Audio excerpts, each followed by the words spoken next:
Origin and destination studies, इसको हम OND studies भी बोलते हैं। ठीक है, आपने कई बार OND स्टडीज सुना होगा वर्ड। तो origin and destination studies give information on the actual location और zone of origin of travel of vehicle और individual passage trips passenger trips and their destination. These studies provide details such as direction of travel, selection of route, trip lengths, and the frequency and number of such trips. ठीक है, origin और destination studies में जैसे अगर एक suppose ये एक root है, एक ये बाईपास है, ठीक है, इस तरीके से एक बाईपास है। तो इस ओरिजिन एंड डेस्टिनेशन स्टडीज में हमें पता चलता है काफी सारी चीजें, जैसे कि एक जो रूट है उस रूट से कितनी व्हीकल्स जा रही हैं, और उस रूट पे मतलब कि अगर कोई व्हीकल्स है जो बाईपास ले रही हैं, ठीक है, उसकी डायरेक्शंस, उसके डायरेक्शन ऑफ ट्रैवल और उसका ओरिजिन और डेस्टिनेशन, वो वापस भी आ रही है कि नहीं वहां पे जाने के बाद, उस तरीके से पूरा उसका वो कौन सा ट्रिप, कौन सा रूट सिलेक्ट कर रही है व्हीकल्स। अगर ज्यादातर व्हीकल्स बाईपास सिलेक्ट कर रही हैं तो वो मतलब कि ये वाला रूट वो नहीं सिलेक्ट कर रही है। ये सब चीजें जो है वो ओरिजिन एंड डेस्टिनेशन स्टडीज में हमें पता चलती है। Various applications of origin and destination studies, क्या क्या एप्लीकेशंस है इसकी? टू जज the adequacy of existing routes, मतलब जो एग्जिस्टिंग रूट है, अगर यहाँ पे सपोज कोई रूट है और ये बाईपास नहीं है, ठीक है, तो इसकी जो कितना इम्पोर्टेंस है, और ये मतलब अगर इस रोड से ज्यादा व्हीकल्स जा रही हैं तो बहुत ही ज्यादा ट्रैफिक हो जा रहा होगा, तो एक बाईपास की जरूरत है। ये भी हो सकता है कि उससे पता चले कि हमें एक और जो है बाईपास की जरूरत है, जिससे थोड़ा सा ट्रैफिक आधा इधर चला जाएगा, आधा इधर रह जाएगा, जिसकी वजह से ट्रैफिक कम हो सकता है। ठीक है, ये सब चीजें भी हो सकती है। To establish design standards of the road, bridge, culverts along the route, design standards को इस्टेब्लिश करने के लिए भी काम आ सकता है।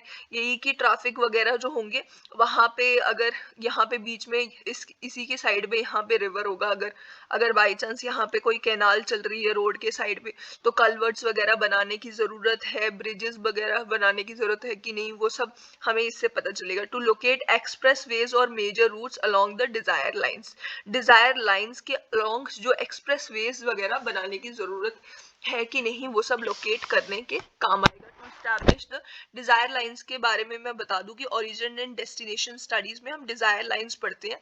मतलब ये जो रूट है, जैसे हर एक व्हीकल है, सपोज ये हमारे पास ये रूट है, ठीक है, तो एक व्हीकल जाएगी, उसके लिए ये डिस्टेंस उसने कवर करा, ठीक है, इस तरीके से हम सब व्हीकल्स का डिजायर लाइंस बनाते हैं। ठीक है, और जितनी ज्यादा ये मोटी डिजायर लाइन होगी, जितनी थिक होगी, इसका मतलब इतना ज्यादा ये रूट इंपॉर्टेंट है।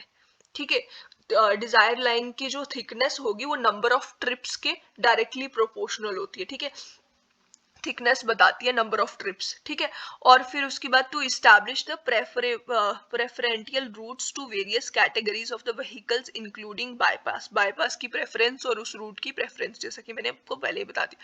To locate new bridges as per traffic demands, traffic के डिमांड्स के according. To plan transportation system and mass transit facilities in the cities including routes and schedules of operation, to locate terminals and to plan terminal facility। ठीक है, terminals वगैरह बनाने के लिए भी काम आता है। To locate intermediate stops of public support, public transport के लिए इंटरमीडिएट स्टॉप्स अगर बनाने हो तो उसके लिए काम आ सकती है। जैसे बस वेज वगैरह जो होती हैं, हमें पता है बस वेज वगैरह हो गए, या कुछ इस तरीके से, अगर एक बस स्टॉप हो गया वो भी हो सकता है, या फिर कुछ अगर साइड से, जैसे आपने कई बार देखा होगा रोड में बस वेज वगैरह बनाए होते हैं, वो सब भी हो सकता है। ठीक है, ये सब चीजें लोकेट करने के काम आ सकती है ओरिजिन एंड डेस्टिनेशन स्टडी। तो आप इसकी इम्पोर्टेंस इस चीज से समझ सकते हो कि किस चीज के काम आती है ये। ठीक है, और इसके क्या क्या मेथड है इस स्टडीज को कंडक्ट करने के, इन सब के नाम आपको याद रखने हैं। रोड साइड इंटरव्यू मेथड एक होता है, एक हो गया license plate method, return postcard method, tag on car method and home interview method. Roadside interview method बहुत ही क्विक मेथड होता है। ठीक है, ये एक क्विक मेथड होता है। लाइसेंस प्लेट मेथड भी क्विक और इजी होता है और ये स्मॉल एरिया के लिए ठीक रहता है, ठीक है। स्मॉल एरिया के लिए लाइसेंस प्लेट मेथड होता है। रिटर्न पोस्ट कार्ड मेथड जो होता है, एक ऐसा पोस्ट कार्ड दिया जाता है व्हीकल यूजर्स को जिसमें रिटर्न का एड्रेस भी लिखा होगा, ठीक है। तो उस वो भी एक मेथड जो है सही रहता है, लेकिन ये अगर बहुत ज्यादा हैवी ट्रैफिक होगा, अगर हैवी ट्रैफिक होगा उसके लिए ये सूटेबल रहता है। और टैग ऑन कार मेथड भी हैवी ट्रैफिक के लिए सूटेबल होता है। Presentation of origin and destination data, इसकी प्रेजेंटेशन कैसे करी जाती है?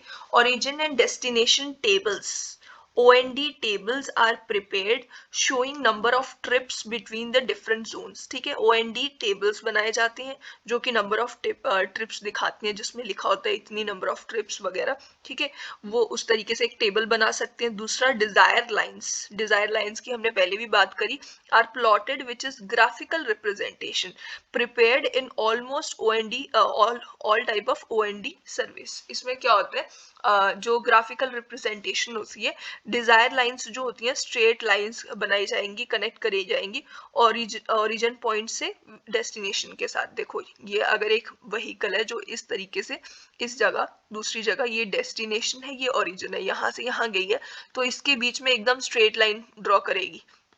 ये होता है ना डिस्टेंस, ये डिस्टेंस होता है। और ये जो पोर्शन है ये डिस्प्लेसमेंट होती है ना, हमें पता है ये चीज हमने पहले ही पढ़ी हुई है फिजिक्स में, ठीक है। तो ये डिस्प्लेसमेंट जो होगी वो बताएगी। डिजायर लाइंस जो होंगी वो straight lines connecting the origin point with the destination, summarised into different area groups.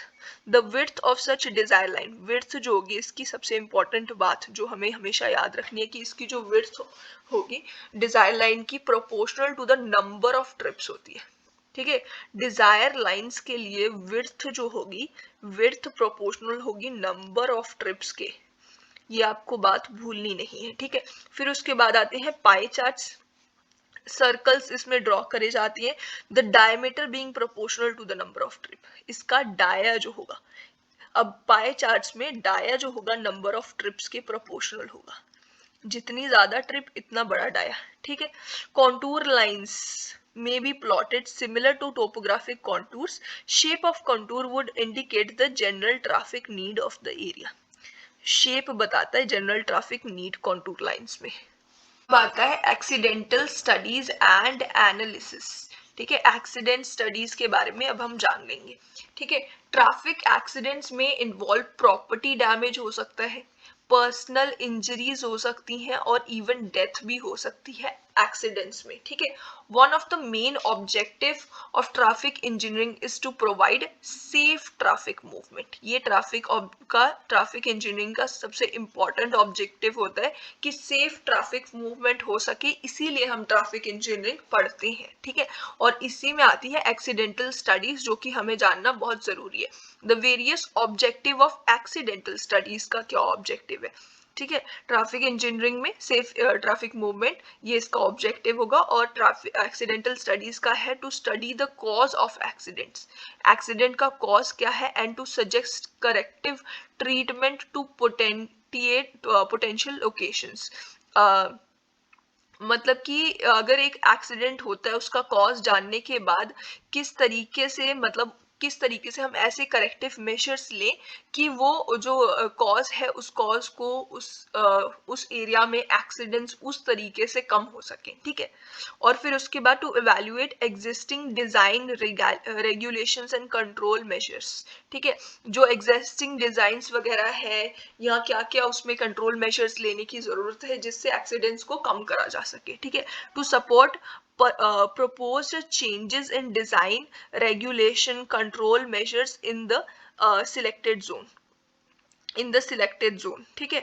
और इसमें हम चेंजेस वगैरह ला सकें, जो हमारे पास जोन है जिसमें ज्यादा एक्सीडेंट्स वगैरह हो सकते हैं, हो रहे हैं, वो उसमें रेगुलेट कर सकें और कंट्रोल कर सकें ये सब एक्सीडेंट्स वगैरह, ये भी एक इसका ऑब्जेक्टिव है। And to carry out before and after studies, मतलब एक्सीडेंट से पहले और एक्सीडेंट के बाद की जो स्टडीज है, after implementing changes and to demolish the improvement in the accident programme. मतलब कि एक्सीडेंट से पहले जब एक्सीडेंट वगैरह हो रहे होंगे, मतलब जब बहुत सारे एक्सीडेंट्स वगैरह हो रहे होंगे, तो उसकी वजह से जो डिज़ाइन वगैरह उसके टाइम पे जो था, और जब डिज़ाइन थोड़ा चेंज करा गया, जो चेंजेस वगैरह हमने मतलब चेंज अपने इम्प्लीमेंट करे, उसके बाद जो रोड की कंडीशन थी और एक्सीडेंट्स प्रॉब्लम इम्प्रूव हुई कि नहीं हुई, ठीक है, वो हो जाएगी बिफोर एंड आफ्टर स्टडीज। ठीक है, to make computations of financial losses due to accidents and to prevent economic justification। एक तो फाइनेंशियल लॉस भी बहुत ज़्यादा होगा एक्सीडेंट्स की वजह से, है ना,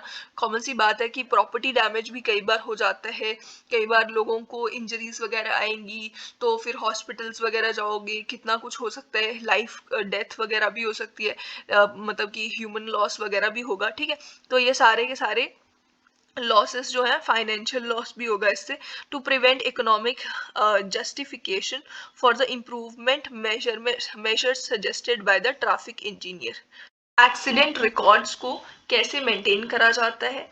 एक्सीडेंट रिकॉर्ड्स को एक्सीडेंटल स्टडीज में लोकेशन फाइल्स जो है इसके फॉर्म में, या spot maps, collision diagrams, condition diagrams, इस इन सब फॉर्म्स में रिकॉर्ड करा जा सकता है। ठीक है, लोकेशन फाइल्स में क्या है, इसमें जो जिस जगह पे एक्सीडेंट हो रहा है उसका रिकॉर्ड रखने के काम आती है लोकेशन फाइल्स। ठीक है, जहाँ पे इससे पता चलेगा कि कहाँ पे ज्यादा हाई एक्सीडेंट एरिया है, जहाँ पे ज्यादा एक्सीडेंट्स हो रहे हैं। To keep a record of the location where accidents have been taking place. ठीक है, लोकेशन फाइल नाम से ही आपको याद रखना है कि लोकेशन का जो रिकॉर्ड है वो रखने के काम आता है। फिर स्पॉट मैप्स, यहाँ पे भी आपको स्पॉट वर्ड को याद रख लेना है। Accident location spot maps show accidents by spots या फिर पिन्स या फिर symbols on the road map of the locality. ठीक है, एक्सीडेंट स्पॉट को स्पॉट की तरह, पिन्स या फिर सिंबल की तरह शो करा जाता है स्पॉट मैप में। फिर उसके बाद है collision diagram. Collision diagrams depict the details of the accident location. Accident location होगी, उसकी डिटेल्स कहाँ पे पता चलती है हमें? कॉलिजन डायग्राम से पता चलती है, जो कि स्केल से ड्रॉ नहीं करी जाएंगी, मतलब प्रॉपर स्केल से ड्रॉ नहीं करी जाएंगी, और ये शो करेंगी approximate path of the vehicles and pedestrian involve in the accident. उसका अप्रोक्सीमेट पाथ शो करेगी, उसके साथ साथ जो बाकी ऑब्जेक्ट्स जो है when the vehicle was colliding, क्या क्या ऑब्जेक्ट्स हैं बाकी, वो भी इसमें देखे जाएंगे, कोलिजन डायग्राम में दिख रहे होंगे। ठीक है, collision diagrams are most useful to compare the accident patterns before and after the remedial measures have been taken. ठीक है, बाकी जो और रेमेडियल मेजर्स लिए जाते हैं लिए जाएंगे, उसके लिए बिफोर एंड आफ्टर स्टडीज में ये बहुत यूजफुल होती है। ठीक है, फिर उसके बाद कंडीशन डायग्राम्स है। Condition diagram is a drawing of the accident location drawn to scale. ये वाली जो होगी, ये एकदम स्केल हमें प्रॉपर लेके फिर ड्रॉ करनी है कंडीशन डायग्राम्स। इसमें क्या होगा, ये शो करेगी all the important physical features of the road adjoining area. मतलब जहाँ पे एक्सीडेंट हो रहा है उसके फिजिकल फीचर्स जो होंगे इंपॉर्टेंट, वो कोलिजन डायग्राम शो करेगी। The important features generally to be shown in the condition diagram with their dimensions marked therein are width of road, shoulders हो सकता है, median, if any other geometrical details such as curves, अगर है curve पे हो रहा है accident, या फिर कर्व जो हम पढ़ते हैं, मतलब ये वाला कर्व कौन सा हो गया, ये कर्व जो होगा रोड जो है उसका हॉरिजॉन्टल या वर्टिकल कर्व, और ये कर्व दूसरा वाला कर्व की अगर एक रोड के यहाँ पे ये जो है मीडियन और इसके बीच का सेपरेशन होता है जो कर्व, वो वाला कर्व भी। और फिर उसके बाद ब्रिजेस, कल्वर्ट्स, इलेक्ट्रिक पोस्ट या फिर ट्रीज अगर उसके आसपास है, सारी छोटी छोटी जो डिटेल्स होगी वो कंडीशन डायग्राम में शो करी जाएंगी। ठीक है, ये सब चीजें, ये तरीके हैं, 4 तरीके हैं एक्सीडेंट रिकॉर्ड्स को मेंटेन करने के। इसके बाद जो मेजर्स हमें लेने हैं एक्सीडेंट रेट को रिड्यूस करने के लिए, उसके लिए आपको सिंपली 3E याद रखना है। सबसे पहले इंजीनियरिंग, फिर एनफोर्समेंट, फिर एजुकेशन। इंजीनियरिंग मतलब कि रोड का डिजाइन प्रॉपर होना चाहिए, रोड की लाइटनिंग प्रॉपर होनी चाहिए, और ट्रैफिक इंजीनियर ने before and after studies properly की हो। ठीक है, ये इंजीनियरिंग में आ जाएगा। ठीक है, मेजर्स जो होंगे, इस अगर ऐसा होगा तो इससे प्रिवेंट करा जाएगी रोड के एक्सीडेंट्स। ठीक है, फॉर इन्फोर्समेंट में आएगा स्पीड कंट्रोल के डिवाइसेस, प्रॉपरली लगे हो, traffic control devices, speed control के लिए स्पीड ब्रेकर्स वगैरह है, observation of laws and regulations properly जो है वो लॉज और रेगुलेशन जो है वो प्रॉपर है कि नहीं, मतलब लोग उसको फॉलो कर रहे हैं कि नहीं, वो सब हमें ऑब्जर्व करते रहना है, ठीक है। उससे भी एक्सीडेंट्स प्रिवेंट होते हैं। एजुकेट करना है हमें रोड यूजर्स को, और सेफ्टी जो सेफ्टी ड्राइविंग करनी है प्रॉपरली रोड यूजर को। इसके बाद कोलिजन से रिलेटेड ये तीन फॉर्मूलाज है, ठीक है। इसमें क्या है, collision of moving vehicle with parked vehicle, अगर एक पार्क्ड व्हीकल के साथ एक कोलिजन ऑफ मूविंग व्हीकल हो जाती है तो उससे ये कुछ फॉर्मूलाज आते हैं। एक व्हीकल है, ए व्हीकल है, ठीक है, और ये क्या करती है, ये किसी पर्टिकुलर स्पीड से v1 से जा रही है और जाके ये वी जो व्हीकल है बी, इसके साथ ये टकरा जाती है। जब ये टकराएगी तब इस पॉइंट पे इस व्हीकल का जो वेट होगा, कुछ इसने ब्रेक लगाई होगी ना, तो जहां यहाँ पे इस पॉइंट पे जाके इसका जो ए व्हीकल है इसका जो स्पीड होगी वो जाएगी v2, ठीक है। और ये जब इसके साथ टकराएगी, इसकी पहले बी वाली जो व्हीकल होगी इसकी पहले तो स्पीड जो होगी वी बी जीरो हो जाएगी, है ना, ये जीरो होगी क्योंकि ये पार्क्ड है। उसके बाद जब टकरा जाती हैं उसके बाद ये दोनों व्हीकल्स एक साथ मूव करना स्टार्ट कर देती है ना, कुछ डिस्टेंस ये कवर करती है क्योंकि ये ब्रेक्स अप्लाई करी हुई है ए वाले ने, ए वाली व्हीकल ने, तो कुछ टाइम तक ये ए और बी एक साथ चलती हैं और उसके बाद ये रुक जाती हैं, ठीक है। तो यहाँ पे आके v3 जो स्पीड है उसके साथ ये चल रही है और लास्ट में जो हमारी स्पीड होगी वो जीरो हो जाएगी, ठीक है, लास्ट में जीरो हो जाएगी। कुछ पॉइंट तक ये डिस्टेंस कवर करेंगी दोनों मिलके v3 वाली स्पीड से, ठीक है। ये दोनों एक साथ मूव करेंगी और उसके बाद लास्ट में जाके जो ये दोनों रुक जाएंगी ए और बी, और उसकी स्पीड जो होगी वो जीरो हो जाएगी। ये पर्टिकुलर कुछ जो डिस्टेंस कवर करेंगी ए और बी, ठीक है, वो v3 स्पीड से करेंगे, ठीक है। तो इस तरीके से कुछ होगा कॉन्सेप्ट, और इसमें ये कुछ फॉर्मूलाज है जो कि हमें पता है कि ये कंजर्वेशन से आएगी, ये काइनेटिक एनर्जी जो होगी और change in kinetic energy is equals to work done से इस तरीके के फॉर्मूलाज आएंगे। इसमें क्या करना है, ये देखो यहाँ पे v1 स्पीड किसकी है, ए की, जब ये स्टार्टिंग में चलती है, ठीक है। उसके बाद इसने ब्रेक्स अप्लाई करी, जब भी इनको पार्क्ड व्हीकल, ये वाले व्हीकल के ड्राइवर को दिखी पार्क्ड व्हीकल दिखी, इसने ब्रेक्स अप्लाई करी। स्पीड जो जब ये बी के पास से एकदम पहुंच गया तब उस टाइम पे इसकी स्पीड v2 थी, उसके बाद ये टकराया, ठीक है। तो इतने में इसने डिस्टेंस s1 सपोज कवर करा, तो ये आ गया formula v1 square minus v2 square is equals to 2gf। f क्या है, f हमारे पास कोफिशिएंट ऑफ फ्रिक्शन है, ठीक है, और S1 डिस्टेंस कवर करा, तो ये फॉर्मूला आ जाएगा बिफोर कोलिजन का, ठीक है। कोलिजन के बाद क्या होगा, कोलिजन के टाइम पे क्या होगा, कोलिजन के टाइम पे ये वाली जो व्हीकल है, ये जो पार्क्ड व्हीकल है उसका तो जो स्पीड है वो जीरो है ना, और उसकी जो ए व्हीकल है वो आती है और v2 स्पीड जो है v2 स्पीड से इसके साथ टकरा जाती है।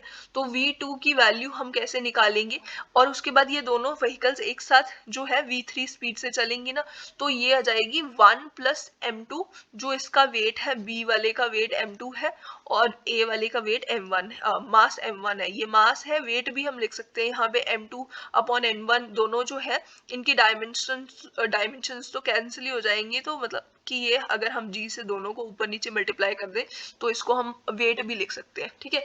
तो ये w2 अपॉन w1 भी हो सकता है, ठीक है। तो ये आ जाएगा v2 is equals to 1 plus w2 upon w1 into v3, ये भी हो सकता है, या फिर m2 अपॉन m1 भी हो सकता है, ठीक है।